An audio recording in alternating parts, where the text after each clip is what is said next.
नमस्कार, स्वागत है आप सभी का राजस्थान हेराल्ड में। राजस्थान विधानसभा चुनाव की सरगर्मियां तेज हो चुकी हैं। कांग्रेस और भाजपा समेत अन्य पार्टियां टिकट वितरण को लेकर गहन मंथन कर रही हैं।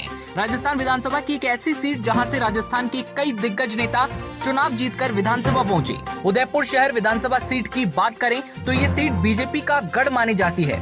पिछले 4 चुनाव से यहाँ बीजेपी ही जीतती आ रही है और यही कारण है कि यह सीट कांग्रेस के लिए बड़ी चुनौती बनी हुई है।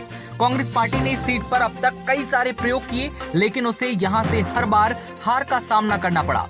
राजस्थान सरकार में पूर्व गृह मंत्री गुलाबचंद कटारिया को असम का राज्यपाल बनाए जाने के बाद इस सीट पर जहां भारतीय जनता पार्टी के टिकट आवेदकों की लिस्ट लंबी है, तो वहीं दूसरी तरफ कांग्रेस पार्टी से भी टिकट दावेदारों की भरमार है। लंबे समय से जहां कांग्रेस पार्टी इस सीट के लिए एक मजबूत नेता की तलाश में है, तो वहीं गुलाबचंद कटारिया के बाद बीजेपी के लिए इस सीट से जीत बरकरार रखना एक बड़ी चुनौती होगी। कांग्रेस पार्टी से पूर्व केंद्रीय मंत्री डॉक्टर गिरिजा व्यास, कांग्रेस राष्ट्रीय प्रवक्ता पवन खेड़ा और गौरव वल्लभ इस सीट से मजबूती से दावेदारी कर रहे हैं। गौरव वल्लभ लंबे समय से क्षेत्रवासियों के बीच जनसंपर्क कर खुद को जमीनी स्तर पर मजबूत करने की कोशिश में जुटे हुए हैं, तो वहीं पवन खेड़ा और डॉक्टर गिरिजा व्यास की भी दावेदारी बहुत मजबूत है।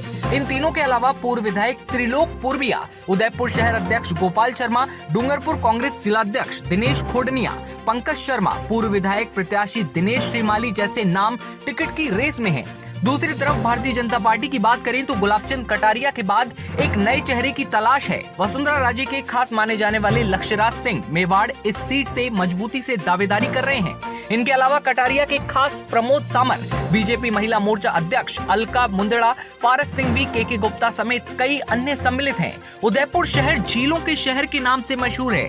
ऐसे में झील से जुड़ा मुद्दा भी एक बड़ा मुद्दा है। झीलों में अभी भी सीवरेज का पानी जा रहा है, जिससे गंदगी और जल प्रदूषण लगातार फैल रहा है। इसके अलावा शहर में जल भराव समेत अन्य विकास के मुद्दे को पार पाना भाजपा के लिए चुनौती हो सकती है। क्या है राजनीतिक समीकरण? उदयपुर शहर सीट पारंपरिक तौर पर भारतीय जनता पार्टी का गढ़ मानी जाती है। इस सीट पर मोहनलाल सुखड़िया, भानु कुमार शास्त्री, डॉक्टर गिरिजा व्यास और गुलाबचंद कटारिया समेत कई दिग्गजों ने चुनाव लड़कर राजस्थान की सियासत में अपनी खास जगह बनाई है। यहाँ ब्राह्मण और जैन प्रत्याशियों का वर्चस्व रहा है और अगर यहाँ कांग्रेस पार्टी सीट पर पुनः पूर्व केंद्रीय मंत्री डॉक्टर गिरिजा व्यास या पवन खेड़ा व गौरव वल्लभ को मौका देती है, तो भारतीय जनता पार्टी के लिए एक बड़ी चुनौती हो सकती है। कोई दूसरी तरफ भारतीय जनता पार्टी गुलाबचंद कटारिया के विकल्प को तलाश में जुटी हुई है। क्या है जातिगत समीकरण? उदयपुर शहर सीट पर ब्राह्मण और जैन समाज निर्णायक भूमिका में होते हैं। इस सीट से अब तक 8 बार ब्राह्मण विधायक, 6 बार जैन विधायक और 1 बार ओबीसी विधायक चुने गए। इस सीट से सबसे ज्यादा जैन और ब्राह्मण वोटर्स 50-50 के करीब, ओबीसी वोटर्स, मुस्लिम बोहरा वोटर्स की संख्या 30,000 पार, SC/ST वोटर्स 35,000, राजपूत वोटर्स 18,000 के करीब और सिंधी वोटर्स 10,000 समेत अन्य समाज के वोटर निर्णायक भूमिका में होते हैं।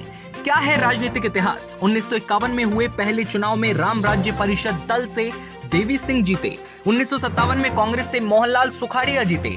सुखाड़िया राजस्थान में मुख्यमंत्री भी बने और इसके बाद 1962 और 1967 में सुखाड़िया ने इस सीट पर जीत दर्ज की। 1972 में जनसंघ से भानु कुमार शास्त्री जीते।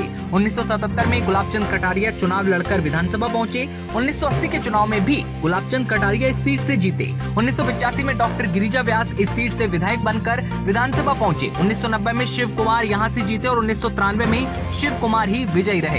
1998 में इस सीट पर कांग्रेस के त्रिलोक पूर्विया जीते, जिसके बाद 2003 में गुलाबचंद कटारिया चुनाव जीते। इसके बाद 2008, 2013 और 2018 में भी कटारिया यहां से जीत जाते हैं। अब देखना दिलचस्प होने वाला है कि कांग्रेस और भाजपा दोनों पार्टियां किस प्रत्याशी को मैदान में उतारती हैं। तो ऐसी ही चुनावी खबरें सबसे पहले देखते रहने के लिए आप बने रहिए राजस्थान हेराल्ड के साथ। नमस्कार।